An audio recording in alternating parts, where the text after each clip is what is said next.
You know, it is such a hot summer day. It'd be nice to have something cool to and refreshing to cool off with. What really doesn't help is that not really much really happened in this episode. I mean, yeah, some stuff were supposed to happen, but not a lot. You could really summarize the whole episode in just 5 minutes if you really wanted to.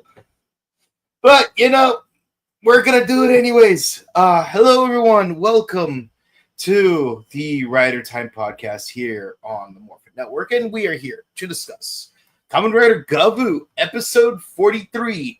What does the human world taste like? And I swear that title just feels really weird. But like I said, not a lot of stuff happens in this episode. Some important stuff happens in this episode, just not a lot happens.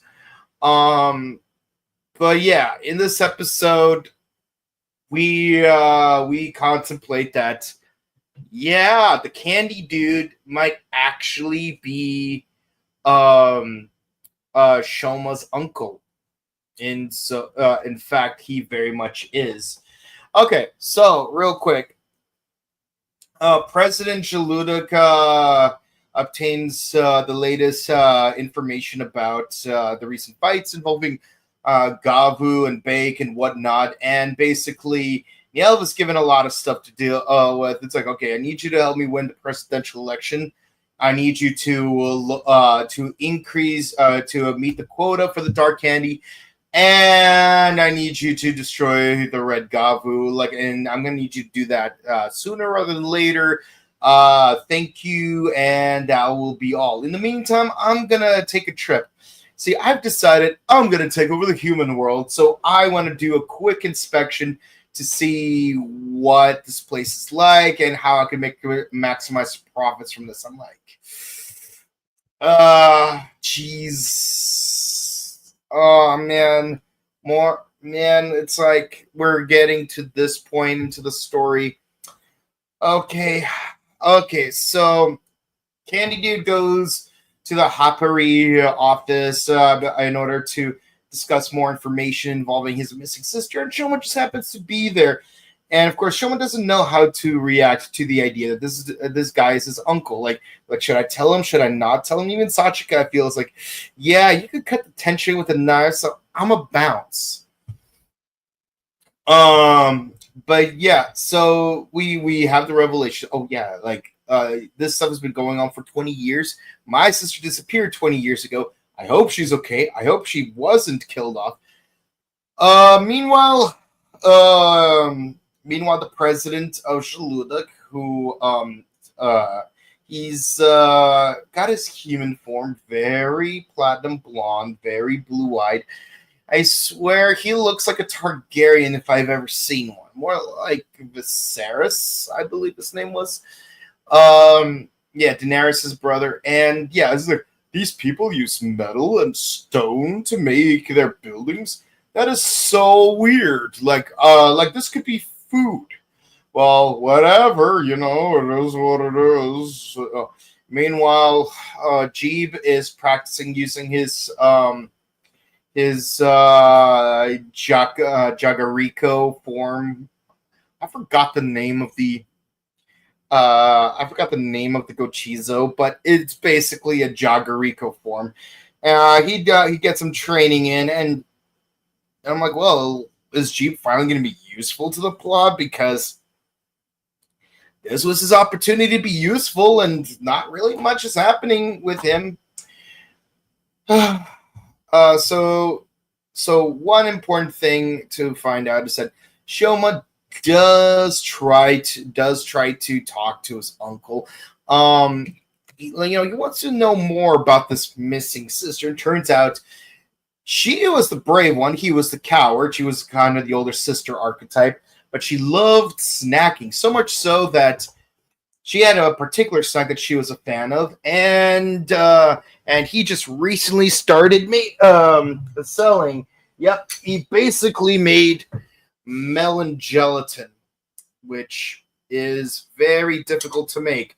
I try my best at it, and it's very melty. It's actually a really fun practice to put fruit inside gelatin. Kind of adds to the flavor and the texture, but I mean, it kind of goes back to the old traditions of like how gelatin first came, which, as we all discussed in the past, um, it was made to preserve meat by using animal collagen, but it became more of a dessert. But different methods of gelatin making have been improving throughout the years. So much so that if you pay attention carefully, the melon gelatin that he uses is actually layered. There's a little bit of green on top and a little bit of orange at the bottom. Unfortunately, mine became more of a gradient rather than a layer. But it is what it is. But with that in mind, it's really fun seeing other people make layered gelatin. Like sometimes people make rainbow gelatin. For me, I like the melon motif. I really like melon. I'm like Victorine. I'm like Victorine from Zatch Bell. So of course I'm super happy that out of all the flavors of gelatin they could have used in the show, they ended up going with melon flavored. And yes, he makes a melon gelatin gochizo in the design of what you would see Vlam use. Is Vlam gonna use this particular gochizo? I highly doubt it, but I wish he would. But it's not for us to know. It's probably just another collectible, maybe from a candy toy. But I'm gonna be honest, I really want to see it. Like I said, I like melon, and seeing a green jelly gochizo, it's really cool.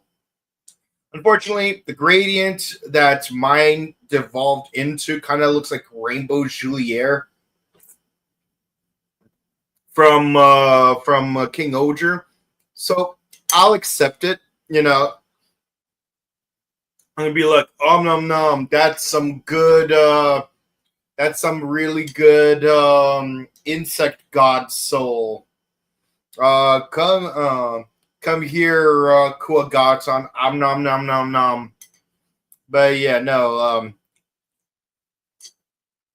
yeah, definitely don't put too much water in there because then it will be too runny. But it is what it is. I really hope Vlam uses that form. I'm really dying to see it. Meanwhile, the president just instantly destroys an entire building just to use it as food to take back to the Granute world. And I have to say, that is so wicked. By the way, let's have a quick look at that Rain Year gelatin. Yeah. Needs more animal fat, not gonna lie. Lesson learned. But yeah, Vlam tries to fight him off, but he instantly gets curb stomped. I'm not even joking. He gets curb stomped by a group of butlers. It's like watching Kamen Rider Black Sun all over again. But of course he realizes that when Lascelles called him daddy, that means that's President Shaludak. What is he doing here? So the rest of the heroes have to stop what they're doing and go find the president, and that's when the battle ensues. And let me tell you, battle is one of the best parts of the episode. We go into Cake King form because Shoma seemingly just cannot turn into Overgov or Master Gavv. But yeah, no, and of course we got Frappe Valen and little ice cream topping. Like it has a close encounter with Lysel, and I was getting really scared about what's going to happen to it because let's be honest, Lysel is a psycho. But it's really cool seeing the what's it called, the Whip Warriors like participate, because I haven't seen them in a minute. I love seeing the Whip Warriors, so it's good to see them make a comeback. Shoma uses K-King's finishing move in order to defeat the last of the four butlers that were sent to dispatch them. But clearly, President Jaludic was just using this for observation. It's like, oh, so these are the two hunters. Well, no wonder Longo was defeated. And then he's just, boop, and instantly cripples them. Like, they're completely demorphed, bruises everywhere. And the president and his daughter just walk it off. You know, it's like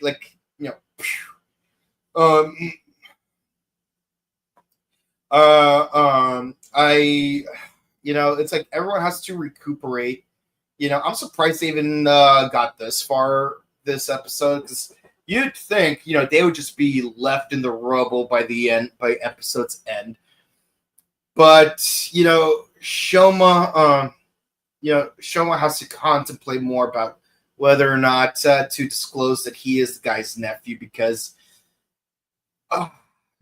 you know, it's like the guy says, like, he doesn't want to find out if anything bad really happened to his sister, because he doesn't know how he's gonna take it.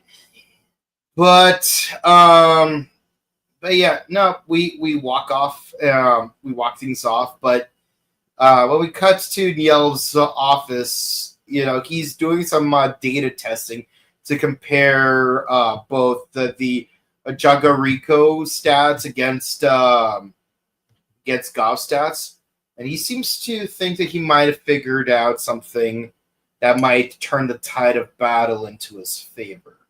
So yeah, that's where the episode ends.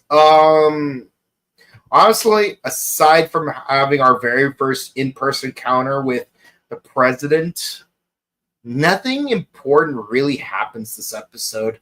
Yeah, we see his human form, and we see how powerful he is. But other than that, there's very little advancement in the plot. And unfortunately, I feel like next episode we're not going to see much development, because it looks like it's more focused on setting up the movie rather than actually continuing the plot.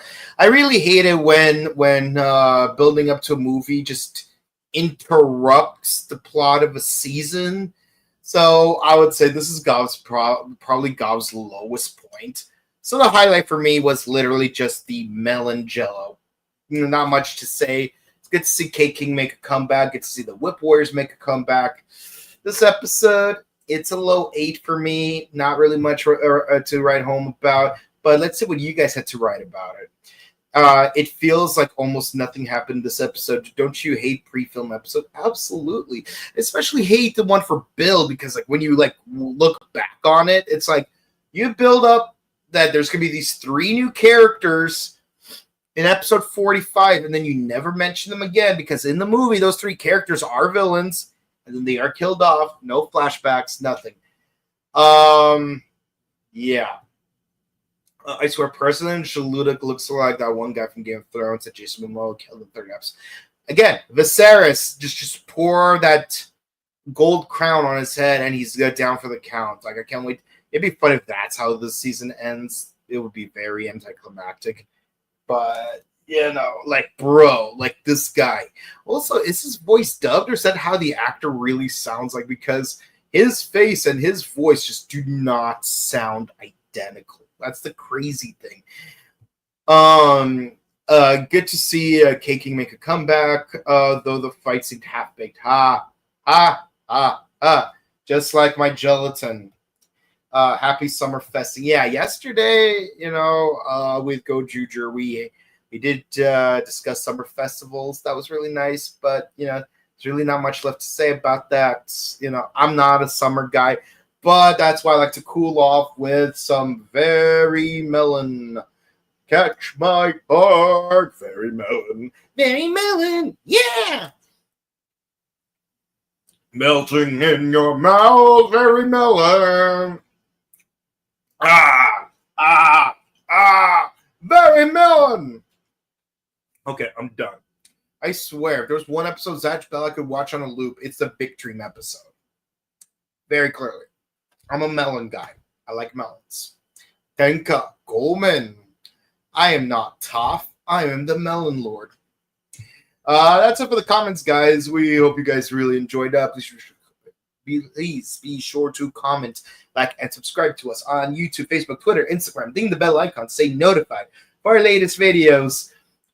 We do Ultraman Omega on Mondays, Kamen Rider Gavv on Wednesdays, #1 Sentai Go Juju on Thursdays, and on Sundays, starting on the 27th, we will be discussing one of the older seasons of Kamen Rider. We don't know which one yet because tonight is the time of the stream. We are going to be discussing Kamen Rider Ichigo. That's right, Kamen Rider Ichigo, the movie, the 45th anniversary film. Tonight, we're discussing it, and we will be doing the Wheel of Destiny. That's right, the wheel is up and running. There it is. There's the wheel. I'm not going to spin it right now. If you want me to spin it, you're going to have to watch. You're going to have to watch the episode and just watch us spin it then and there. Then we're going to straight up announce who the winning rider is. So have fun with that. But yeah, it will be Sunday starting on the 27th. And check out our recent interviews. We interviewed all 3 VR troopers as well as Claire Blackwelder, a.k.a. Miss Morgan from Power Rangers Dino Charge, the Dino Charge Purple Ranger. That's already up on our YouTube channel. Please have fun watching that.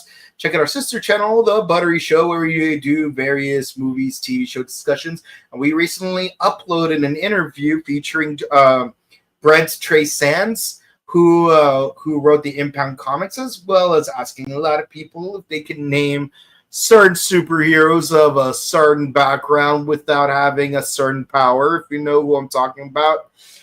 And tomorrow we will have uploaded another interview featuring the character designer of one of the greatest adult cartoon comedies of all time, King of the Hill. I'm excited to premiere that interview. We hope you guys enjoy watching that interview. That's right there on The Buttery Show.